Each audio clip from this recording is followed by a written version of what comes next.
Look at your phone right now. It's become an arena, hasn't it? An avalanche of faces screaming to exist. On the boulevard of social media, we expose everything. The coffee, the tears, the wins, the latest trendy bag, everything. But in the middle of this pixel storm, there are different kinds of people.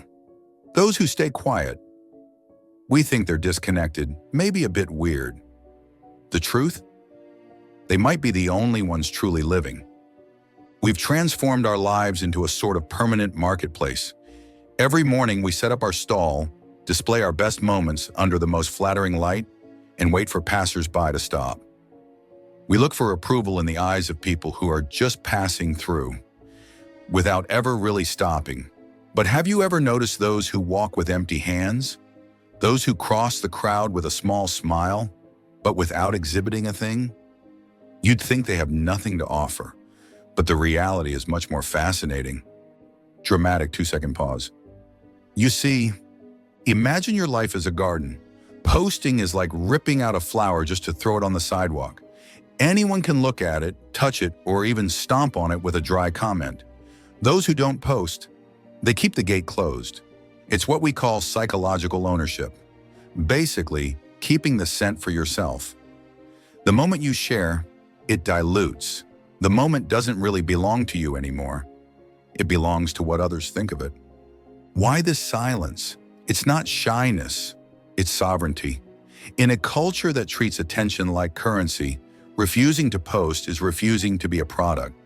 Psychologists call this an internal locus of control. These people don't seek their reflection in a stranger's eye. They solidify their identity in secret, where no algorithm can distort it. The world has conditioned us to think that if it wasn't captured, it didn't exist. That's the great modern lie. The reality is that the most violent transformations, the deepest griefs, and the purest joys don't have a share button. They happen in the flesh, not in the cloud. Staying invisible is a way of stating loud and clear.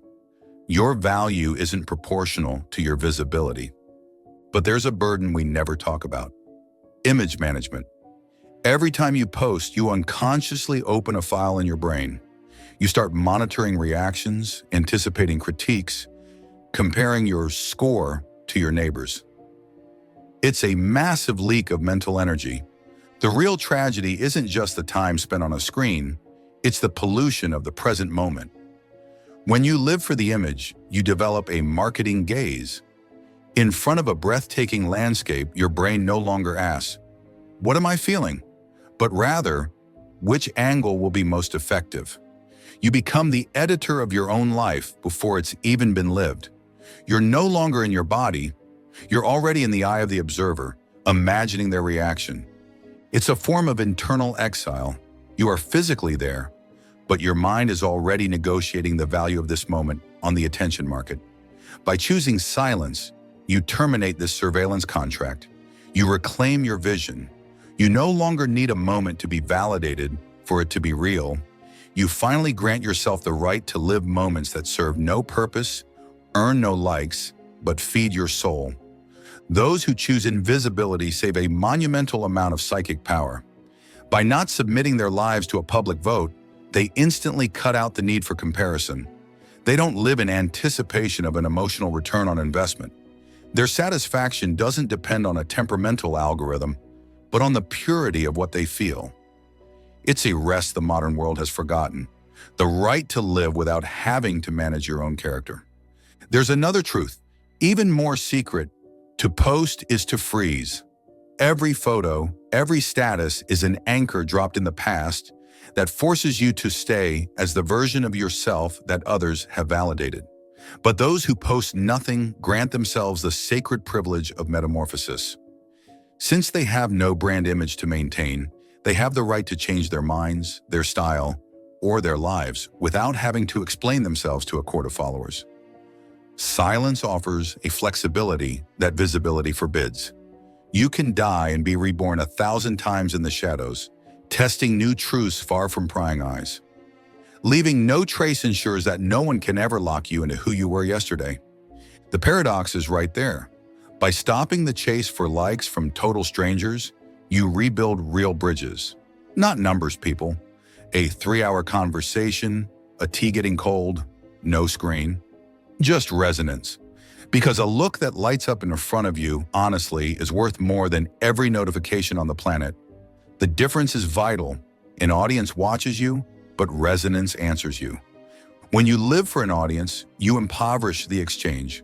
You give what's consumable, a pretty picture, a punchy caption, but when you prioritize resonance, you accept complexity. These people prefer a long talk over a filtered photo because they know the truth of the bond. They don't need digital proof because they have something much more solid, memories anchored in flesh and emotion. They discover a secret most have forgotten. The most intense moments of our lives are often the ones we have no photo of because we were way too busy living them. The other day, I spent 2 hours talking with a friend without even knowing where my phone was. And believe me, it was the best feeling of the month. In fact, that's exactly what I'm doing by making this video. I am breaking the very silence I cherish so much. I'm stepping out of my walled garden for a moment to hand you a key. If I'm choosing to turn these thoughts into pixels today, it's not to feed an algorithm. It's because I know some of you need to hear that you aren't abnormal for wanting to disappear a little. This is my way of creating that resonance I mentioned. Ask yourself this: 100 years from now, what will remain of your time here? The thousands of photos stored on a server that will eventually go dark? Your status updates buried in the depths of a database? The paradox of our era is that the more digital tracks we leave, the less of a real footprint we make. In our rush to carve every second into the cloud, we forget to carve it into the souls of those around us. People who choose the shadows aren't building an archive. They are building a legend made of mystery, of pure presence, and of memories passed down by word of mouth like sacred treasures. Legacy isn't about being seen by the masses. It's about having been so present for a few that your absence leaves a profound void. Silence isn't about being forgotten. It's the decision to leave behind only what matters. The impact you had on the hearts of the living, not on the screens of strangers. Look back. How many precious moments have you let evaporate through your phone lens? We think we're capturing life, but sometimes we're just packaging it for sale. We end up feeling empty, as if by showing everything, there's nothing left inside that belongs only to us. That's where silence steps in, not as an absence, but as a sanctuary. Silence isn't about a lack of content. It's an overflow of presence. The next time you feel the urge to turn a sunset into a string of pixels, try this. Let it die in your eyes. Keep it in your memory. It's the most radical form of freedom, to be no one's spectacle and to become the sole witness of your own life. Remember that being invisible doesn't mean being absent. It simply means being whole. To make sure you don't miss our next reflections and to join this community of the shadows, subscribe. Not for the numbers, but so we can continue to cultivate this walled garden together.